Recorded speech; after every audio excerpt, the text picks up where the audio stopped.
What's up, Rico Gang? By the end of this video, you will completely understand all the NFT jargon, all the lingo, all the most common used phrases, and break them down to not only to where a beginner can understand, but just give the definition so that you're no longer confused. This isn't an alphabetical order or anything like that. This is just the terms, how I have them in front of me, all right? So the first terms I'm gonna cover are gonna go together, right? And that's WGMI and NGMI, and that stands for we're gonna make it and not gonna make it, all right? And let me give you more context on that. So NGMI stands for not gonna make it, right? And that basically means that that's someone saying you're not gonna make it, you're not gonna be successful due to maybe a bad decision or poor judgment as far as a project goes. So let's say if I sell an NFT at a loss, right? And a lot of other people think, nah, that project is gonna go, that project is gonna be successful. Then I'm gonna be judged as NGMI, he's not gonna make it, right? Now let's talk about WGMI, right? That basically means we're gonna make it. And it's the exact opposite of what I just told you. So when you're in these Discord communities or these Twitter communities and you see that and you say, well, what does that mean? That's what that means. All right, now, OS, right? So OS, right?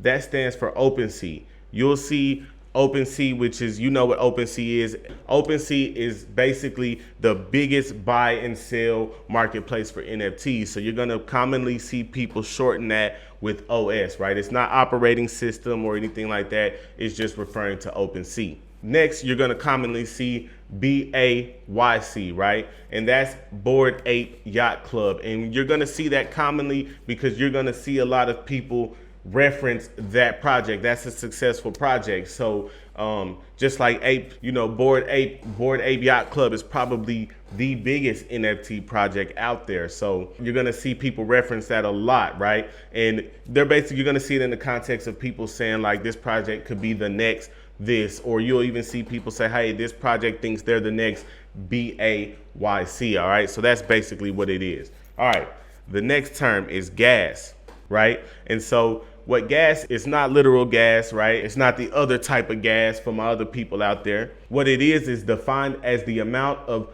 computational units required to confirm a transaction on the Ethereum network, rewarded with Ethereum, which is called mining, which we're going to talk about mining next. But what that's basically what gas is. And so when you see people talk about gas fees, it's basically the fee that, because this is a blockchain, right? And this blockchain is comprised of just a bunch of different people's machines, computers that's mining and everything. And these are resources, right? And so this is basically, you can compare it to if you're on a tollway, right? If you got the freeway and you got the tollway, you kind of have to pay to get on that tollway because traffic is too backed up. So it's kind of a similar thing, which brings us to the next thing, mining, all right?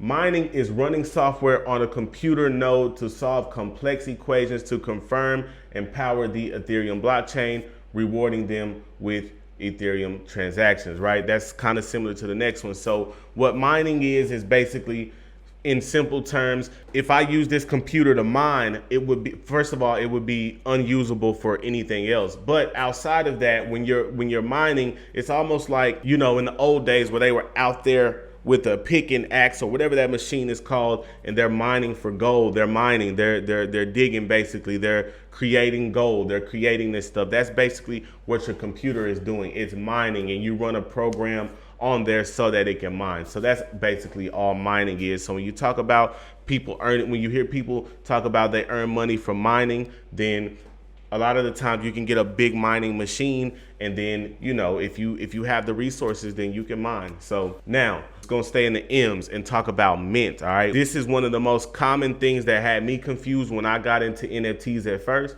because when I hear mint, I think of mint condition, like a card or something, and I was already thinking trading cards and stuff like that with NFTs, so it kind of threw me off. But the definition is transforming a JPEG into an actual NFT recorded on the blockchain and now can be traded on secondary markets, all right? So a lot of times you hear people say, well, why can't I just screenshot it? No, you can't screenshot it because you have to mint that screenshot in order for it to actually be an NFT and actually have value, right? So minting is basically taking that picture, right?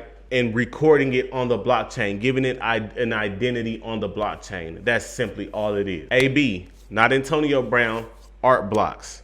Shout out to Antonio Brown, by the way. Art blocks. This is most popular generative collection, all right? So art blocks is basically just an Ethereum-based platform providing unique, programmable, and on-demand generative NFT art to collectors. They basically, it's like a generated collection or whatever, but when you see AB, they're not talking about Antonio Brown, they're talking about this, all right? So the next term is the floor, right? And this is one of the more important terms, right?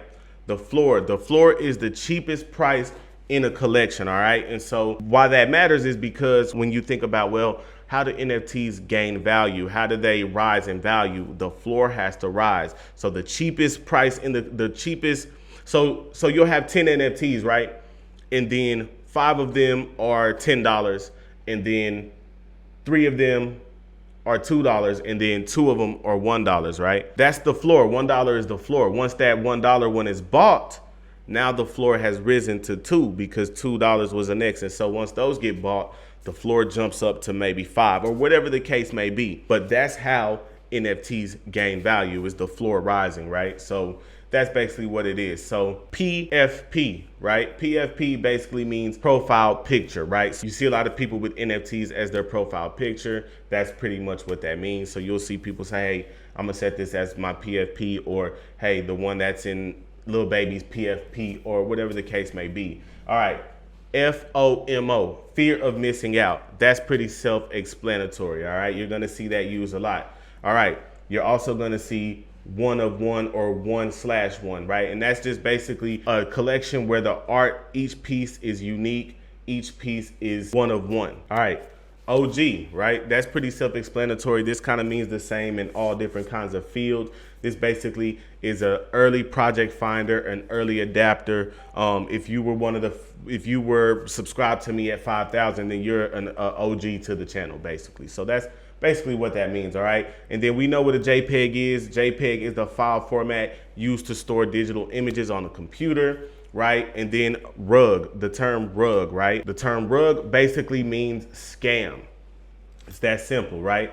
DYOR, you're gonna see that a lot. That basically means do your own research. That is important because a lot of people are just looking for somebody to kind of give them the answers, show them the way, tell them the way. But ultimately you have to do your own research because it's nobody's fault if you lose money in this, right? So just keep that in mind. Aping in or aped, right? That basically means to take on a large position relative to someone's own portfolio size, right? So that's basically buying a 3 Ethereum piece when you have 4 Ethereum in your wallet. That's like buying a $900 Gucci belt when you only have $950, basically. Like aping in or ape just basically means, like, you know, spending above your means, but also not spending above your means. I don't want to say it like that, but I want to call it sort of going all in. Like I'm going all in, basically, right? So FUD, let's talk about FUD. That's fear, uncertainty, and doubt, right? This is used to cause fear amongst a project so the price can go down. You'll see that done a lot, actually. Now, let's talk about the term shield. Shield is trying to convince other people to buy something or think something is great. You will get shield on a lot of projects invites on Discord, right? So if you're in the NFT space, you're gonna basically get those invites saying, hey, this project is the best thing ever. So that's basically shilling, all right? Burning. This means permanently deleting or eliminating a specific amount of cryptocurrency. This can be used as a mechanism for reducing supply of a collection to create a new one, all right? Now that's pretty self-explanatory. All right, DeFi, decentralized finance, which is a catch-all term for any kind of financial activity that uses cryptocurrency and blockchain technology, right? So breaking that down in simple terms, that's just basically any type of financial activity that has cryptocurrency or blockchain technology. So that's NFTs, that's play to earn gaming, like everything under the umbrella, basically, right? Now let's talk about staking.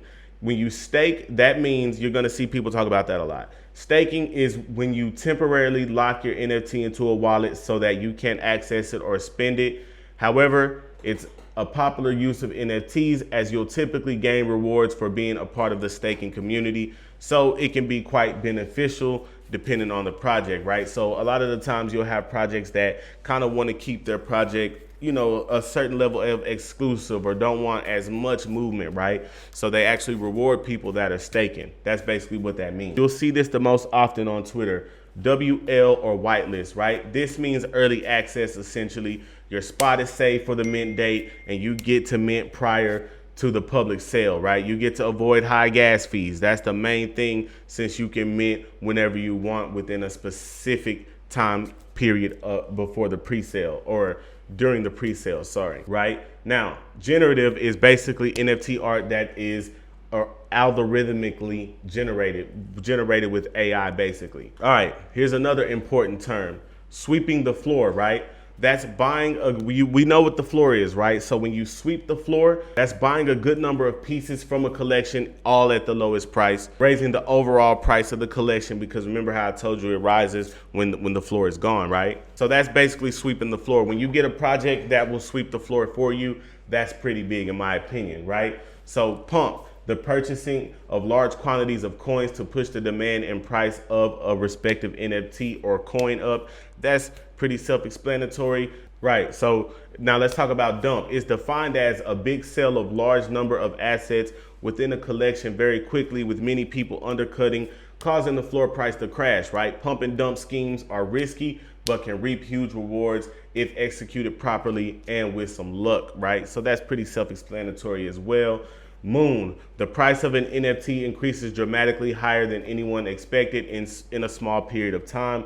That's not only exclusive to the NFT community. I know in the crypto, they always say Shiba to the moon or whatever. So boom, breeding, right? A spinoff. Some NFT projects will allow you to breed 2 or more NFTs to create a new one. You still will retain the original, but now you have an additional NFT that will trade on its own, right? So I've seen this in a lot of the projects are kind of animal based, right? And they kind of say that you'll be able to breed. And I always thought, well, wait a minute, these aren't like dogs or cows or anything real living creatures, so how are we going to breed them? Well, you can actually breed them, that if you have sort of 2 compatible NFTs, then you can kind of breed them and make another one. So when you start talking about ones that you can make passive income on, like if, let's say, I don't think you can, but let's say on Bored Ape Club, right?